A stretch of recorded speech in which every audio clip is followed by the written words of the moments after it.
Friends, welcome back to banking planet. और आज हम डिस्कस करने जा रहे हैं करंट अफेयर्स, जो कि रहने वाले हैं बहुत ही मोस्ट इम्पॉर्टेंट। और ये करंट अफेयर्स हम डिस्कस करेंगे 26 जुलाई 2020 के, और इसके साथ हम इसका एक्सप्लेनेशन भी डिस्कस करेंगे। तो हम शुरू करते हैं हमारा आज का सेशन, और आप सेशन को जल्दी से शेयर और लाइक कर दीजिएगा। अगर आप हमसे पहली बार जुड़ रहे हैं तो सेशन को सब्सक्राइब करना ना भूलिएगा, और साथ ही प्रेस कर दीजिएगा बेल आइकन को। And to get daily PDFs you can join our telegram channel and the link is given in description box। तो शुरू करते हैं हमारा आज का session with the very first question.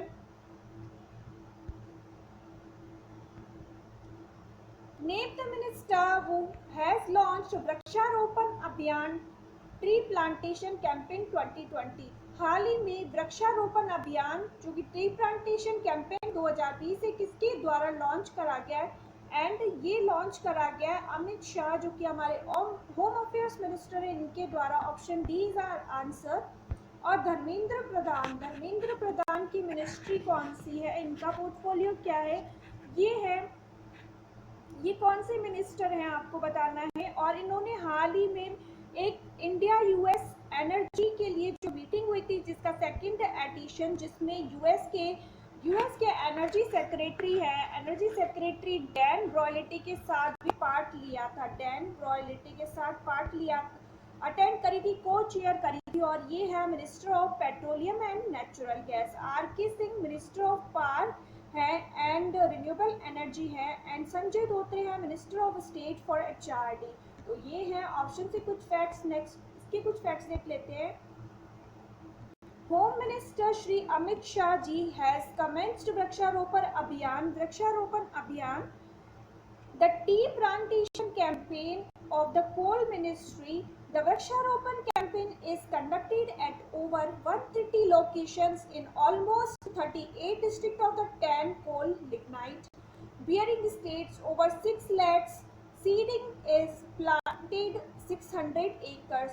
तो कोल जो है मिनिस्ट्री में वृक्षारोपण अभियान लॉन्च करा गया है, और जिसमें 38 डिस्ट्रिक्ट्स जो होंगी वो इंक्लूड करी जाएंगी। और during tree plantation campaign Amit Shah has kept foundation stone for 6 eco parks and tourism sites. Amit Shah was present through video conference. और इन्होंने 6 इको पार्क्स और टूरिज्म साइट को भी फाउंडेशन स्टोन रखा, और अमित शाह ने ये सब वर्चुअली वीडियो कॉन्फ्रेंसिंग के जरिए करा। तो ये थे कुछ फैक्ट्स। हम बढ़ चलते हैं नेक्स्ट क्वेश्चन पर। The navy's largest solar plant has been inaugurated at INA Izzihamala in which state? Navy का लार्जेस्ट सोलर प्लांट इनोग्रेट करा गया इज़िमाला में। ये कहाँ पर है?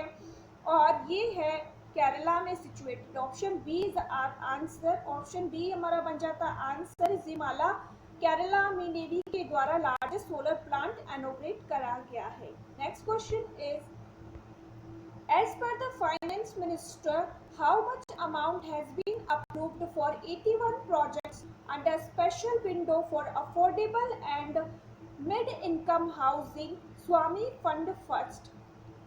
निर्मला सीतारमन जो कि हमारी फाइनेंस मिनिस्टर है, उन्होंने अनाउंस करा कि 81 प्रोजेक्ट्स के लिए कुछ फंड अलोकेट करा है। और क्वेश्चन कह रहा है कि कितना फंड अलोकेट करा था, और इसके अंदर क्या करा जाएगा।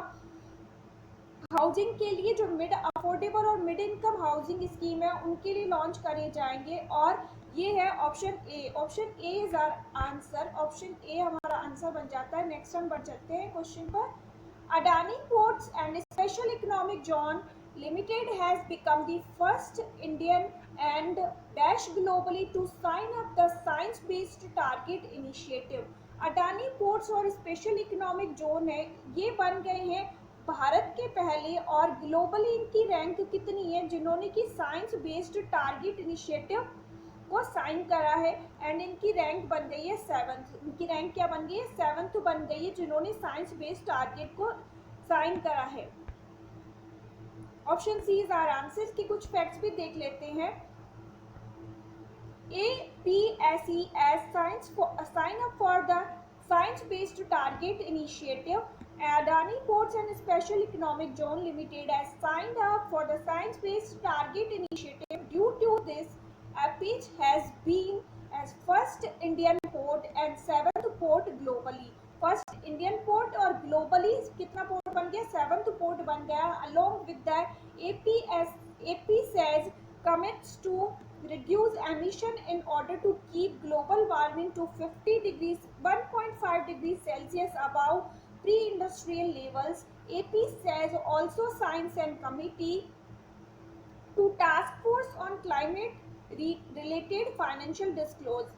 और जो टास्क फोर्स भी इनके द्वारा कॉन्स्टिट्यूट करी गई है जो कि फाइनेंशियल डिस्क्लोजर क्लाइमेट से रिलेटेड होंगे वो भी करेंगे. और इन्होंने बोला है 1.5 सेल्सियस डिग्री तक ये करेंगे सेट जो ग्लोबल वार्मिंग को करने के लिए, कम करने के लिए. तो ये है.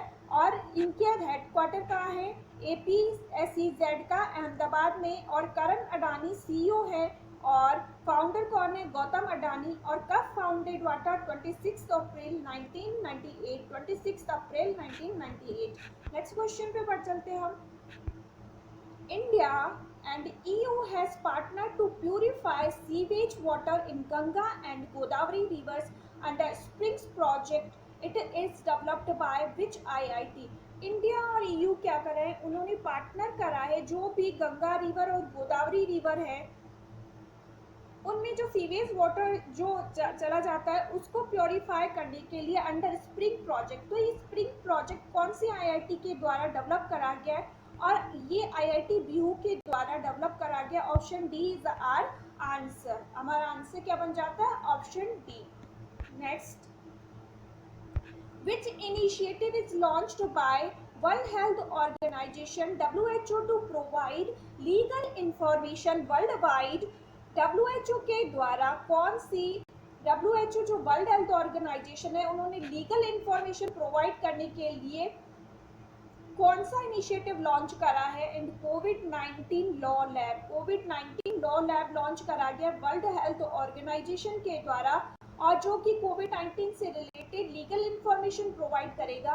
और कोविड-20 ऐप है एक, और ये किसके द्वारा लॉन्च करा गया, ये लॉन्च करा गया नीति आयोग के द्वारा. नीति आयोग के द्वारा लॉन्च करा गया था कोविड-20 समाधान ऐप. HRD मिनिस्ट्री के द्वारा लॉन्च करा गया था, डेवलप करा गया था. और I quote government of India का इनिशिएटिव है. नेक्स्ट हम बढ़ चलते हैं WHO के फैक्ट्स की तरफ. WHO का हेडक्वार्टर कहाँ है, स्विट्जरलैंड में है. फाउंडेड कब हुआ था, 7 अप्रैल 1948. और 7 अप्रैल को वर्ल्ड हेल्थ डे भी सेलिब्रेट करा जाता है. और टेड्रोस एडनॉम गैब्रियेसस कौन है, director general of world health organisation. Next, name the person who has been appointed as the health secretary. हाल ही में किन्हें नया हेल्थ सेक्रेटरी अपॉइंट करा गया है, and Rajesh Bhushan. Option B is our answer. Rajesh Bhushan को अपॉइंट करा गया है, राजेश भूषण को अपॉइंट करा गया एज हेल्थ सेक्रेटरी. और बाकी के जो ऑप्शंस मैंने आपको प्रोवाइड करे हैं ये भी हैं सेक्रेटरी किसी न किसी डिपार्टमेंट के. तो अजय भूषण कौन है, अजय भूषण होम सेक्रेटरी है. अजय भूषण कौन है, होम सेक्रेटरी है. और ये सारी जो कंफ्यूजिंग नेम्स थे इसके लिए मैंने यहाँ पे ऑप्शन फ्रेम करे हैं जिससे आपका आज कंफ्यूजन क्लियर हो जाएगा. और अगर आपको रियली ये एक्सप्लेनेशन पसंद आए और कंफ्यूजन क्लियर हो जाए तो आप सेशन को शेयर कर दीजिएगा और लाइक कर दीजिएगा. और अगर आप हमसे पहली बार जुड़ रहे हैं तो सेशन को सब्सक्राइब भी कर दीजिएगा. और अजय कुमार हैं डिफेंस सेक्रेटरी. अजय कुमार कौन है, डिफेंस सेक्रेटरी हैं. अजय भूषण पांडे, अजय भूषण पांडे तो कौन है, रेवेन्यू सेक्रेटरी हैं. अजय भूषण पांडे रेवेन्यू सेक्रेटरी है. अजय कुमार डिफेंस सेक्रेटरी है. और अजय कुमार भल्ला होम सेक्रेटरी है. अजय कुमार भल्ला होम सेक्रेटरी है. तो आप आगे के जो अजय हैं इनको छोड़ दीजिए यहाँ से, इसमें कंफ्यूज होगा. भूषण पांडे, जो भूषण पांडे, अजय भूषण पांडे वो कौन है, रेवेन्यू सेक्रेटरी. अजय कुमार भल्ला कौन है, होम सेक्रेटरी. और अजय कुमार ये डिफेंस सेक्रेटरी है. आई होप आपको क्लियर हो गए होगा आप. तो हम बढ़ चलते हैं नेक्स्ट क्वेश्चन पर.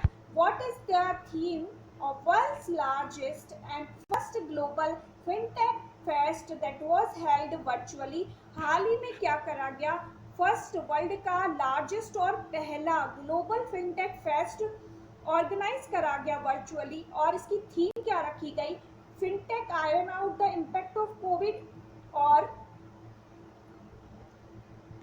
Fintech with and beyond Covid, या फिर दोनों, या only option A. And answer is option B, fintech with and beyond Covid, with and beyond Covid. ये थी थीम किसकी, फिनटेक फेस्ट, जो वर्ल्ड का पहला लार्जेस्ट एंड फर्स्ट भी है, तो ये बहुत ही इंपॉर्टेंट बन जाता है, बहुत इंपॉर्टेंट रहने वाला है एग्जामिनेशन पर्सपेक्टिव से। और इसके जो फैक्ट्स भी है हम जान लेते हैं। ऑप्शन बी हमारा आंसर बन जाता है। The first edition of world's largest global fintech was organized virtually by Payments Council of India. Payment Council of India Fintech Convergence Council. Theme is Fintech with and beyond COVID. With and beyond COVID. The main purpose of the fest is to put together the global fintech and banking, financial services and insurance sector. इसका M क्या था, इनका जो purpose था fest का, कि साथ में लाना जो ग्लोबल फिनटेक के बैंकिंग और फाइनेंशियल सर्विसेज है, इंश्योरेंस सेक्टर है, इन सबको एक प्लेटफॉर्म पर साथ लाना।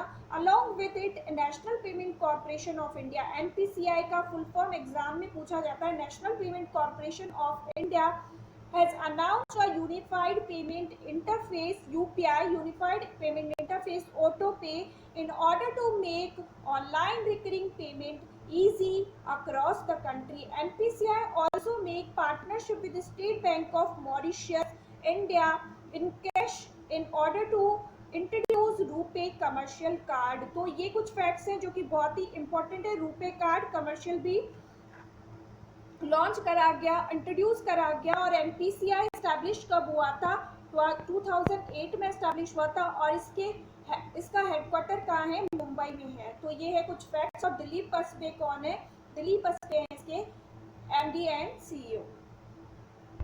The RBI has released the report of Committee for Analysis of QR, यहाँ OR नहीं होगा, यहाँ QR होगा। QR code it headed by RBI के द्वारा एक कमिटी सेटअप करी गई थी जो कि QR कोड का एनालिसिस करने के लिए थी।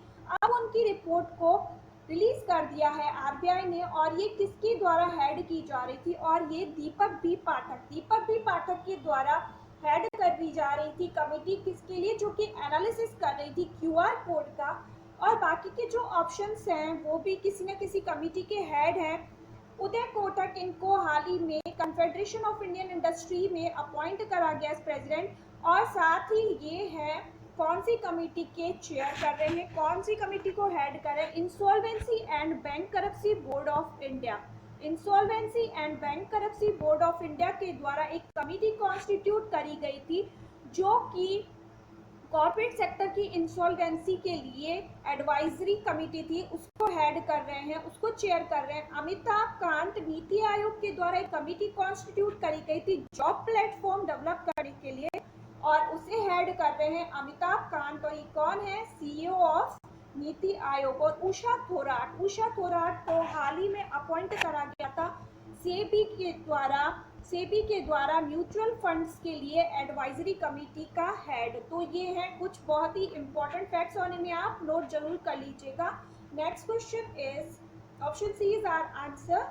Next question is RBI signs documents to extend $400 million currency swap facility to which country till the November 2020। 2022 तक, कह रहे 2022 तक RBI ने एक करेंसी स्वैप अग्रीमेंट $400 बिलियन का एक्सटेंड करा है, और किसके लिए, और ये श्रीलंका के लिए करा है, श्रीलंका के लिए करा है $400 का करेंसी स्वैप अग्रीमेंट। तो ये है कुछ फैक्ट्स इस क्वेश्चन से। और आरबीआई के गवर्नर कौन है, शक्तिकांत दास आरबीआई के गवर्नर हैं। और शक्तिकांत दास, और आरबीआई के द्वारा mobile aided note identifier money app भी लॉन्च करा गया था, मोबाइल एडेड नोट आइडेंटिफायर। और आरबीआई का हेडक्वार्टर कहाँ है, मुंबई में, आरबीआई का हेडक्वार्टर है मुंबई में। Next option B is our answer. TriFed signs MOU with which for उन्नत भारत अभियान। उन्नत भारत अभियान के लिए ट्राइफेड ने किसके साथ एमओयू साइन करा है? उन्नत भारत अभियान के द्वारा ट्राइफेड के द्वारा उन्नत भारत अभियान के लिए साइन करा गया है आईआईटी दिल्ली के साथ। आईआईटी दिल्ली के साथ एमओयू साइन करा गया है किसके अंडर? उन्नत भारत अभियान के अंडर। तो ये हमारा आंसर बन जाता है ऑप्शन ए। और बाकी के आईआईटी के फैक्ट्स मैंने आपको कई बार प्रोवाइड करेंगे, तो आप टाइप करेंगे कमेंट बॉक्स में after the completion of the session, और ये आपका रहने वाला है होमवर्क आज का। नेक्स्ट नंबर चलते हैं आज की नेक्स्ट क्वेश्चन पर। Which state is hoping to which state is going to host the fourth edition of Khelo India Youth Game? Which state is going to host fourth edition of Khelo India Youth Games? तो fourth edition कौन host करने जा रहा है? And Haryana fourth edition host करेगा खेलो India youth games की। और इससे पहले फर्स्ट एडिशन खेलो इंडिया यूथ गेम किसके द्वारा होस्ट करा गया था? दिल्ली के द्वारा। और सेकंड किसके द्वारा? महाराष्ट्र में पुणे के द्वारा सेकंड खेलो इंडिया यूथ गेम्स होस्ट करा गया था। और आसाम के गुवाहाटी में थर्ड खेलो इंडिया यूथ गेम होस्ट करा गया था। तो ये है कुछ फैक्ट्स यूथ गेम से रिलेटेड। और फोर्थ हरियाणा के द्वारा होस्ट करा जाएगा। आप जो टोक्यो ओलंपिक्स हो जाएंगे 2021 में, उसके बाद हरियाणा होस्ट करने जा रहा है fourth edition of Khelo India youth games. तो ये है कुछ फैक्ट्स इस क्वेश्चन से रिलेटेड। Option C is our answer. Next question is as per the RBI financial stability report gross NPA of banks में राइज टू %। आरबीआई की फाइनेंशियल स्टेबिलिटी रिपोर्ट जो कि मैंने अभी आपको बताई तो रिलीज कर दी गई है, और उसके अनुसार आरबीआई की फाइनेंशियल स्टेबिलिटी रिपोर्ट के अनुसार एनपीए कितना बढ़ने वाला है बैंक्स का, इंक्रीज करने वाला है, एंड ये 12.5% से सर्च करेगा। Answer is option D. Non performing asset जो होती है इसे कहा जाता है एनबीए। ये एनपीए अगर कोई लोन जो है जो परफॉर्म नहीं कर रहा, अब परफॉर्म कैसे नहीं कर रहा, जिस पर इंटरेस्ट नहीं आ रहा, उसे 90 डेज के बाद एनपीए डिक्लेयर कर लिया जाता है। Next, when is the Kargil Vijay Diwas is observe? Kargil Vijay दिवस कब ऑब्जर्व करा जाता है? And 26 July. Option B is our answer. 26 जुलाई को ऑब्जर्व करा जाता है। 26 जुलाई को ऑब्जर्व करा जाता है कारगिल विजय दिवस। और 18 जुलाई को नेल्सन मंडेला डे ऑब्जर्व करा जाता है। नेल्सन मंडेला डे ऑब्जर्व करा जाता है। 12 जुलाई को ऑब्जर्व करा जाता है मलाला डे। और 11 जुलाई को ऑब्जर्व करा जाता है इंटरनेशनल पॉपुलेशन डे। और जो नेल्सन मंडेला है उसमें मारियाना और मॉरिसाना इन दोनों को first edition Nelson Mandela award दिया गया था। तो ये आप याद रखिएगा, ये कुछ फैक्ट्स है इंपॉर्टेंट इस क्वेश्चन से related. Next question is who has launched piloting of national transit pass system? किसके द्वारा national transit pass system launch करा गया है? एंड ये लॉन्च करा गया है प्रकाश जावड़ेकर जी के द्वारा, जो कि हैं एनवायरमेंट मिनिस्टर, और इनके द्वारा piloting national transit pass system launch करा गया। और हरसिमरत कौर इनके द्वारा हाल ही में इंडो इटालियन बिजनेस मीट थी जो वो अटेंड करी गई थी, चेयर करी गई थी। और Arjun Munda tribal affair minister हैं। और अमित शाह जी ने अभी हमने डिस्कस करा वृक्षारोपण अभियान लॉन्च करा था। Next, The first ever honey testing laboratory of India has been set up in which state? India की पहली हनी टेस्टिंग लेबोरेटरी कौन सी स्टेट में स्टैब्लिश करी जाएगी? और ये स्टैब्लिश करी जाएगी गुजरात में करी जा रही है इंडिया की पहली हनी टेस्टिंग लेबोरेटरी। और गुजरात के चीफ मिनिस्टर कौन है? विजय रूपानी कौन है? गुजरात के चीफ मिनिस्टर हैं। और गवर्नर कौन है? गवर्नर हैं आचार्य देवव्रत है गवर्नर। और हाईकोर्ट चीफ जस्टिस कौन है? गुजरात के हाईकोर्ट चीफ जस्टिस विक्रम नाथ है हाईकोर्ट चीफ जस्टिस गुजरात के। और बहाली दीकरी स्कीम भी है गुजरात की। तो ये गुजरात से रिलेटेड कुछ फैक्ट्स हैं। और गिर फॉरेस्ट भी है जिसमें एशियाटिक लॉयंस की अभी सेंसस करी गई थी जिसमें 29% से इंक्रीज हो गए थे, तो ये भी है एक इम्पॉर्टेंट फैक्ट। नेक्स्ट, और गोवा की चीफ मिनिस्टर है प्रमोद सावंत। गोवा के चीफ मिनिस्टर कौन है? प्रमोद सावंत। और गोवा में जो माईलैब था उनके द्वारा first Covid testing kit launch करी गई थी। Next, who has been appointed as the MD and CEO of Tata AI Life Insurance। हाल ही में टाटा AI लाइफ इंश्योरेंस का MD and CEO किसे अपॉइंट करा गया है? और नवीन तेहलानी है जो इनको अपॉइंट करा गया, नवीन तेहलानी है, इनको अपॉइंट करा गया टाटा लाइफ इंश्योरेंस का MD एंड CEO। और बाकी के ऑप्शन से भी हम डिस्कस कर लेते हैं। अश्विनी कुमार तिवारी, अश्विनी कुमार तिवारी इन्हें हाल ही में as MD and CEO appoint करा गया था SBI cards and payment services, SBI cards and payment and services. और पराग राजा भारतीय एक्सल लाइफ इंश्योरेंस के MD एंड CEO अपॉइंट हुए हैं। और रमेश बाबू वड्डू को रिसेंट में ही रीअपॉइंट करा गया है करूर वैश्य बैंक का MD एंड CEO। तो ये है इस क्वेश्चन से रिलेटेड फैक्ट्स। नेक्स्ट क्वेश्चन पर हम बढ़ जाते हैं। Let's move on next question. Pratim Sen Gupta has been appointed as the new MD and CEO of which bank? Pratim Sen Gupta को किस बैंक का नया MD एंड CEO अपॉइंट करा गया है? And Indian overseas bank. Option A is our answer, option A is our answer. Indian overseas bank जिसका headquarter कहाँ है? चेन्नई में है। और इंडियन ओवरसीज बैंक का MD एंड CEO अपॉइंट करा गया है प्रतीम सेन गुप्ता को। और BOB के MD एंड CEO कौन है? संजीव चड्ढा। संजीव चड्ढा कौन है? BOB के MD and CEO। ICICI bank के MD एंड CEO है संदीप बख्शी, संदीप बख्शी।